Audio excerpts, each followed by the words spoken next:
Ahmed, ndugu waandishi, habarini za asubuhi. Nimekuja hapa kwa niaba ya bodi ya wakurugenzi ya Simba kuweza kuzungumza nanyi kuhusu maendeleo ya klabu yetu ya Simba, kuwajulisha wana Simba na Watanzania na wapenzi wa Simba ambao hata si Watanzania kuhusu maendeleo ya klabu yao pendwa Simba. Pamoja nami nimefuatana na makamu mwenyekiti wa bodi ambaye ni mwenyekiti wa klabu ya Simba pia Bwana Murtaza Mangungu, na afisa mtendaji mkuu wa Simba CEO Zubeda Sakuru, pamoja na wafanyakazi wengine wa Simba, idara ya habari wakiongozwa na Bwana Ahmed. Cha kwanza ambacho napenda kuzungumza ni kutoa shukrani. Tunatoa shukrani kwa muda wote ambao tumekuwepo katika uongozi, kwa watu ambao wameifanya Simba iweze kupiga hatua kubwa. Tunatoa shukrani kwa wanasimba wote, wanachama na wapenzi, na wale wanaotakia mema klabu ya Simba. Tunatoa shukrani kwa sponsors na partners wetu wote, na kwa umuhimu wao ni vizuri kuwataja. Tuna partners wasiopungua 18 sponsors na partner. Napenda kuwashukuru Betway, J-Root, Azam TV, Mo Cola, Mo Group, Mo Assurance,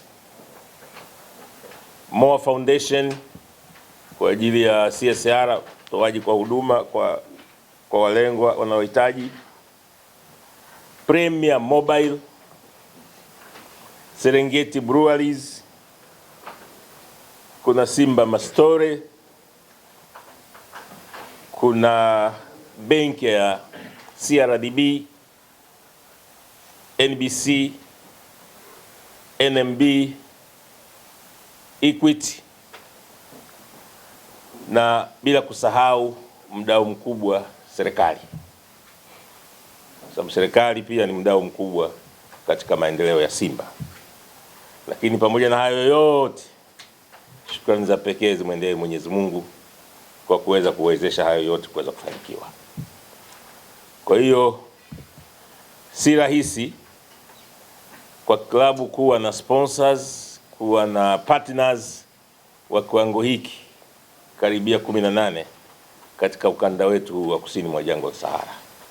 Hii inaonyesha kwamba klabu yetu inakubalika kweli kweli, na pia tunatoa rai watu, makampuni mengine yaje yaweze kushirikiana na Simba, na mengi ambayo yameshirikiana na Simba yameweza kufanikiwa, kwa sababu katika Afrika, katika wanasema ufikiaji wa watu, Simba ni namba 2 Afrika.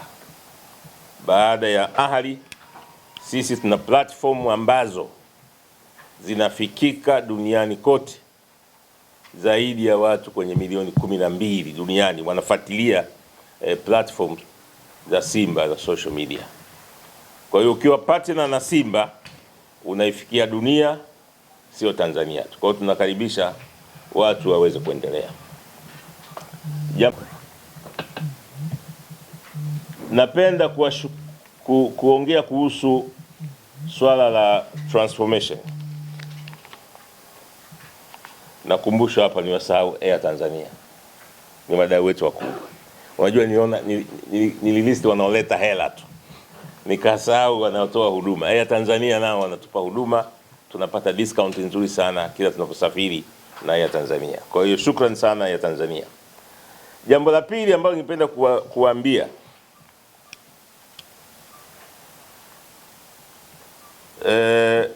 mchakato wetu wa transformation ambao tulianza 2017 sasa ni 2025. Miaka mingapi hiyo? 8. Unaenda kufikia tamati. Unaenda kufikia tamati. Ni kipindi kigumu tumepita, kwa sababu huu mfumo kuacha ambako unatumika Ulaya, hasa Ujerumani, Afrika hakuna klabu inatumia mfumo huu. Kwa hiyo tulikuwa tunaona ugumu ambao mamlaka za serikali na mamlaka za soka na wizara husika, tume la ushindani, ambavyo ulikuwa unapata changamoto ya kuweza kupitisha mfumo huu. Mfumo huu ambapo unaita ni hybrid, kwa maana umegawanyika, wanachama wana hisa zao na wawekezaji wana hisa zao, ni mfumo mgeni kabisa. Lakini tunaomba kusema kwa uwazi, ni miaka 8 iliyokuwa na changamoto kubwa sana. Ilibidi kwenda tume ya ushindani, na wakati huo tulikuwa tumeshaanza na ile interim board. Wakasema kwa nini mlianza kabla ya kuja huku? Tukapigwa faini, tukalipa. Ikabidi tukapita RITA, ikabidi tukapita BMT, ikabidi tufike mpaka mamlaka za juu, ofisi ya waziri mkuu. Waziri mkuu akazungumza, lakini hatimaye mwanasheria mkuu wa serikali akakutana na vyombo vyote, akasema baada ya kupitia hizi matatizo na tumeshauriana, basi nashauri Simba na BMT mwende mkayamalize. Kikao chetu cha mwisho cha wanachama tulipitisha hii katiba ambayo tunategemea kama si leo, kesho, kesho kutwa itakuwa imesajiliwa. Sasa hili ni jambo kubwa kwa klabu ya Simba, kubwa kwelikweli, kwa sababu sasa ndio tunaanza safari. Kwa hiyo hii miaka 8 ilikuwa ni up and down, up and down. Tunaingia sasa kwenye mashirikiano na tunaingia kitu kinaitwa shareholders agreement, kuweza kujua mwekezaji atafanya nini na wanachama nao watafanya nini. Lakini kubwa ambalo tunaenda kulifanya sasa, tulikuwa tumesimamisha kutoa kadi za wanachama wa Simba.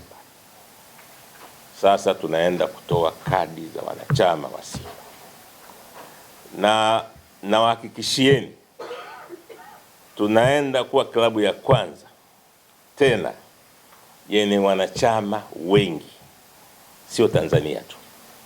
Mark my words, narudia, tunaenda kuwa klabu ya kwanza yenye wanachama wengi, si Tanzania tu na hasa nje ya Tanzania. Wanasimba hawa ninavyowafahamu, wanasimba hawa ambao ni wa kisasa, wanasimba hawa ambao wako tayari kujitolea kwa klabu yao, wanaenda kuonyesha mfano, na huo mfano hautapita miezi 6 mpaka mwaka. Tutakuja kuambieni sasa tumefikia wanachama wangapi, na hao wanachama hatutawaandikisha sokoni. Ni wanachama ambao watapitia kwenye matawi, kwa sababu ni wanachama ambao wanakuja kuwa wanahisa. Kwa hiyo ndugu wana Simba, wapenzi wa Simba, sasa tunaenda kufanya mambo makubwa, kwa sababu tutapata wanachama ambao tunastahili. Lakini la pili, tunaenda kutengeneza kadi ambazo ni za kisasa, kadi ambazo hazitapatikana hapa Tanzania. Hakuna kadi za mfano wake. Itakuwa ni kadi za kisasa ambazo zitakuwa na mambo mengi sana ya faida kwa wanachama. Kwa hiyo hilo linafanyiwa kazi, mimi na makamu wangu ambaye ni mwenyekiti wa klabu, ili tupate kadi za kisasa ambazo mwana Simba akipata ile kadi, sio tu kwamba kuja kuonyesha kwenye mkutano, inakuwa na mambo mengine mengi zaidi ambayo yanaweza yakafanyika. Lakini uwekezaji huu transformation kikamilika, sasa mwekezaji sasa anaenda kuweza kujenga miundombinu. Alishatuahidi kwenye board, transformation ikikamilika anaenda kuwekeza kwenye miundombinu. Kwa hilo muda sio mrefu pale Bunju panaenda kutengenezwa training facilities za kiwango cha 5 ambazo zitakuwa ni za kisasa. Kwa hiyo hili ni kubwa sana kwa wanasimba.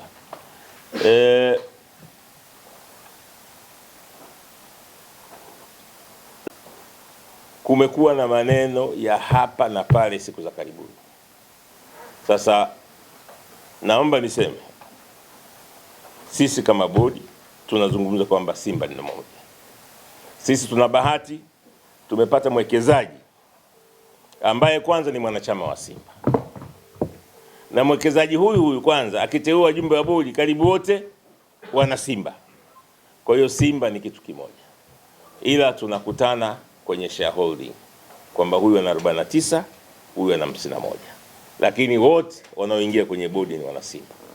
Kwa hiyo hayo maneno yanayopandikizwa, yanayokuja huku yote tutayaua, tutayamaliza na Simba itabaki moja. Kwa hiyo nawasihi wana Simba, sisi tuko kitu kimoja. Mimi na makamu wangu tuko kitu kimoja.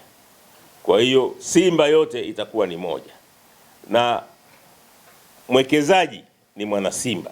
Sio kama mtu ametoka, maana kuna timu zingine Uingereza mwekezaji ametoka Uarabuni, ametoka Marekani. Hapa mwekezaji ametoka Tanzania na ni mwana Simba. Kwa hiyo maneno kila siku wanachama, wekezaji, lugha za kudanganya, tunaomba kuanzia sasa zifike mwisho. Simba ni moja na tutaendelea kupigania klabu yetu, na huu ndio msimamo wa jana wa bodi. Kwa hiyo nipende niwaeleze hayo, lakini kikubwa ni kwamba tunaandaa mfumo wa utoaji wa kadi ambao utakuwa ni wa kisasa, ambao kila mwana Simba sasa, Simba inaenda kukua. Labda niwaeleze kitu kingine. Ile hela ya 20 billion sasa iliyokuwa kwenye escrow account ikiisha itahamia kwenye account za Simba, then tutaanza kutengeneza faida.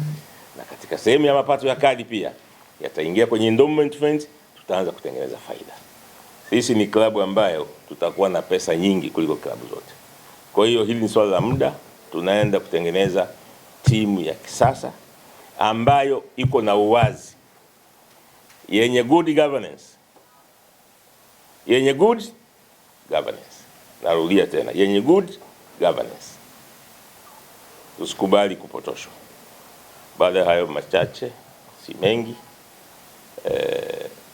naomba kama makamu yote la kuongeza, ambayo sikuzungumza za kuongeza, sio vinginevyo, tuko tayari kwa maswali yoyote. Leo ulizeni maswali yoyote mtaka kuuliza. Yoyote ulizeni leo. Msitoke hapa msema sisi tulikatishwa maswali. Ulizeni leo.